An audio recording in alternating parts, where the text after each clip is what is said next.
Asa Winstanley, who was a pro-Palestinian journalist and associate editor at Electronic Intifada, had his house raided due to posts he made on social media. Counter-terrorism police have raided the London home of a prominent journalist covering the occupation of Palestine and Israeli influence in the UK. The Electronic Intifada website said that about 10 police officers arrived at the home of its associate editor, Asa Winstanley, shortly before 6 a.m. on Thursday. Winstanley was not arrested and has not been charged with any offence, but police confiscated his electronic devices, the website said. Citing a letter addressed to Winstanley from Counter-Terror Command, the website said he had been told he was being investigated for offences under the Terrorism Act connected to his social media posts. It said police were aware of Winstanley's profession as a journalist. The letter cited possible offences under Section 1 and Section 2 of the Terrorism Act relating to the offence of encouragement of terrorism. It said the raid had been conducted as part of an operation codenamed Operation Incessantness. Now, many on the right complain about people being locked up for posts, namely Tory councillor's wife Lucy Connolly, who was given 31 months for inciting violence as the race riots took place. Well, police raided Asa's house for social media posts, and no such condemnation has been made from these people. Now, one of them was calling for people and politicians to be burnt alive.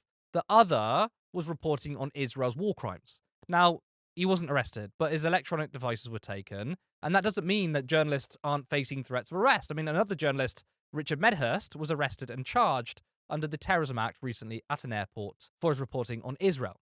There is a clear suppression of free speech. The Terrorism Act is clearly too vague, and it proves yet again that those on the right have never supported free speech, because not only has the media largely ignored the story, those from conservative outlets or pundits never express outrage when actual journalists are threatened. They are so angry that the government punishes fascists who incite racial hatred and violence.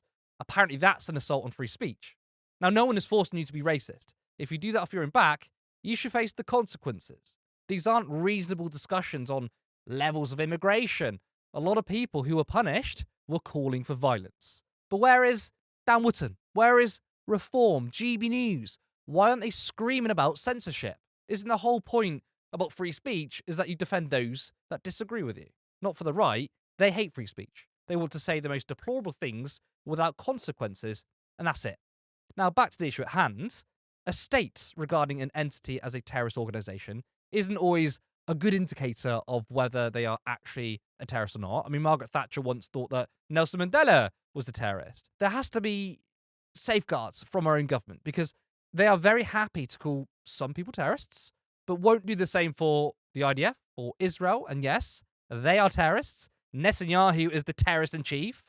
The IDF committed multiple terror attacks in Lebanon, and I would consider the genocide against Palestinians terrorism too. Now, what I find interesting, if we try to put ourselves in the shoes of those who decided to raid people's homes through a suspicion that people like Asa are secretly terror supporters, why didn't they stop and think and look at those who are most likely to commit terror offences?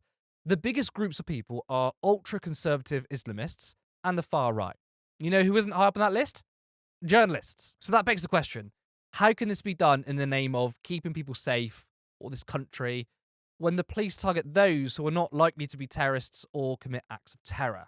Now, the UK won't arrest, they won't lock up those who express extreme Zionist genocide apologia. In fact, we platform them on TV. Now, think about this for a second. If it was Russia and Ukraine, and you had people defend Russia and attack Ukraine saying things such as, oh, Russia should completely take over the land, they have historical claim, there will probably be intelligence services taking a close look. Now, if you're just a random person on Twitter, probably not. But a journalist, well, they may actually be looking into whether you're a Russian asset. That's because the state selectively cares about foreign influence. And I'm not saying that Russian influence, I'm not saying that being or standing Russia is a good thing. I'm against that. But what I'm trying to say here is that they don't care when there's influence from Israel, United States, because they're a big presence. And it happens and no one seems to stop it. And when you call it out in the media, well, you're attacked, criticised, and called an anti-Semite. I mean, think about Luke Akehurst, who is now an MP. He works for an organisation called We Believe in Israel. It is an Israeli organisation. So he was quite literally an agent of a foreign state working for a British political party who is now an MP. He's doing the kind of journalism our state doesn't like. If there's one thing the state apparatus hates, it's undermining its foreign policy. Now, whether you are left-wing or right-wing, this should concern you. Investigative journalism that holds our state to account is the bedrock of a democracy. Support independent media, support social justice that's there on social media. Thank you. Turn left.